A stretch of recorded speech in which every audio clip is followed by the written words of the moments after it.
الرحمن الرحیم وبہ نستعین وہو خیر ناصر ومعین الحمدللہ والسلام علی عبادہ الذین اصطفیٰ والصلاة والسلام علیک یا مولانا یا ابا صالح المہدی ورحمۃ اللہ وبرکاتہ اللہم صلی علی محمد وآل محمد وعجل فرجہم بسم اللہ الرحمن الرحیم انا اعطیناک الکوثر فصل لربک وانحر ان شانئک هو الابتر۔ صلوات بھیجیں بر محمد وآل محمد پر۔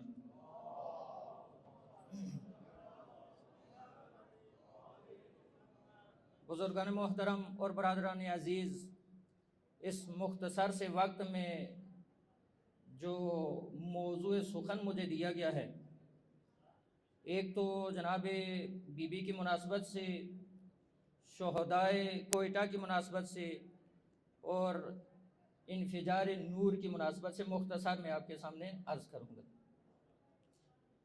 دیکھیں، ایام جناب سیدہ سلام اللہ علیہا گزرے ہیں، آپ خطباء سے جناب سیدہ کی شان سنتے رہے ہیں۔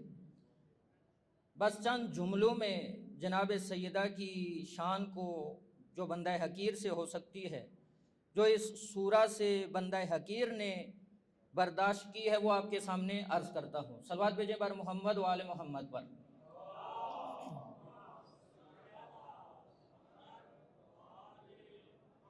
دیکھیں میرے عزیزو، خداوند متعال کا ارشاد ہو رہا ہے اس مختصر سی سورہ میں، جو ظاہری طور پر مختصر ہے لیکن معنی کے اعتبار سے سمندر ہے۔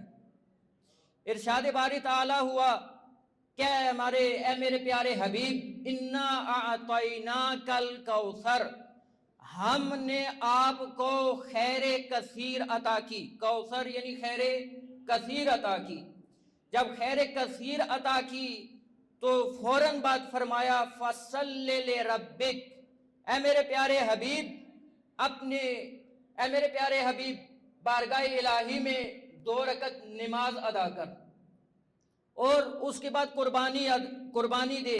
یعنی یہ ہمارے لیے ایک درس ہے، اس میں مختصر سے میں عرض کروں کہ جب بھی ہمیں کوئی نعمت ملے تو اس آیا سے، سورہ سے یہ سمجھ میں آ رہی ہے، جب بھی کوئی نعمت ملے تو بارگاہ الہی میں 2 رکعت نماز شکرانہ ادا کریں، اور قربانی اگر بڑی نہیں ہو سکتی، صدقہ و خیرات اگرچہ مختصر ہو، صدقہ و خیرات کرنا چاہیے۔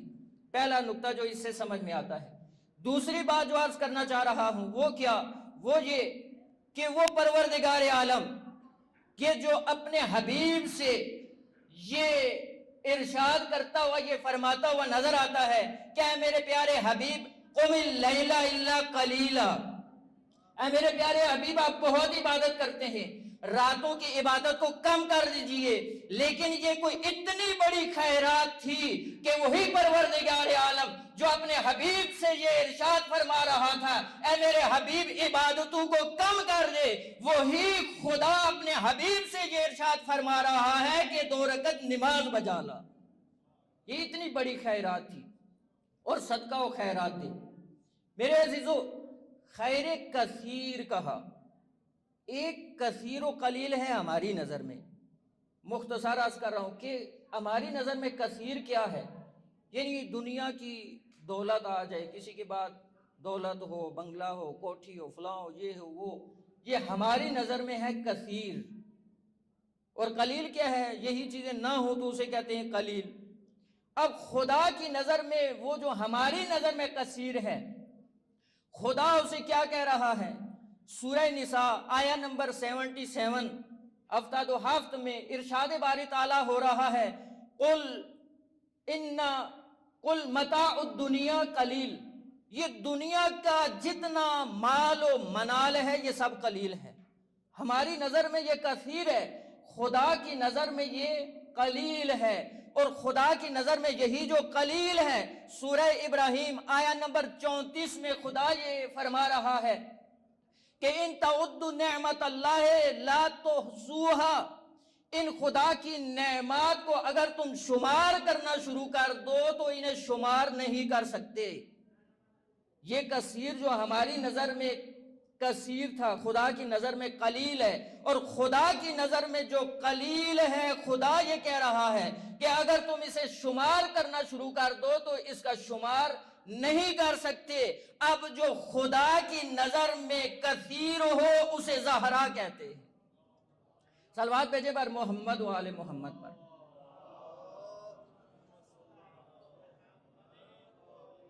بس میرے عزیزوں، میں دوسرے نقطے کی طرف، یہ انفجار نور میں نور کون سا ہے؟ یہ نور کون سا ہے؟ یہ نور وہی نور ہے جس کا اعلان ذوالعشیرہ میں رسول خدا نے کیا تھا۔ یہ نور ولایت ہے، یہ انفجار نور نور ولایت ہے۔ ذوالعشیرہ میں رسول خدا نے جس کا اعلان کیا، مختصر میں آگے چلوں، یہ وہی نور ہے کہ خم غدیر میں جس میں رسول خدا نے پالان شتر کا ممبر بنایا، ممبر بنا کے خود ممبر پہ گئے اور اپنے بھائی علی مرتضیٰ کو بلایا اور اپنے بھائی علی کا ہاتھ بلند کر کے یہ فرمایا، من کنت مولا فہذا علی مولا۔ یہ وہی نور تھا کہ جس کا امام خمینی رضوان اللہ تعالی علیہ نے یہ اعلان کیا، یہ انفجار نور ہے۔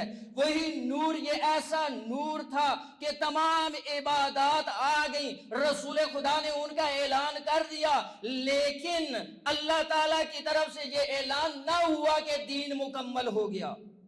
یہ وہی نور تھا، جب اس نور کا اعلان ہوا تو اس وقت خدا کی طرف سے یہ آواز آئی، الیوم اکملت لکم دینکم واتممت علیکم نعمتی۔ یہ جب نور ولایت آیا تو اس وقت دین مکمل ہو گیا۔ یہی وہ نور تھا کہ جس کا امام خمینی رضوان اللہ تعالی علیہ نے یہ اعلان کیا کہ یہ انقلاب انفجار نور ہے، یعنی یہ انفجار ولایت ہے۔ کیوں یہ میں نے کہا؟ اس لیے کہ آپ بزرگان بیٹھے ہوئے ہیں، آپ دیکھیں کہ انقلاب سے پہلے تشیع کیا جہان میں متعارف تھی یا نہیں؟ جس طرح انقلاب کے بعد یہ متعارف ہوئی، انقلاب سے پہلے نہیں تھی۔ اسی لیے انقلاب یہ انفجار نور تھا کہ انفجار ولایت ہوا، تشیع کی ایک پہچان ہوئی۔ صلوات بھیجیں بر محمد و آل محمد۔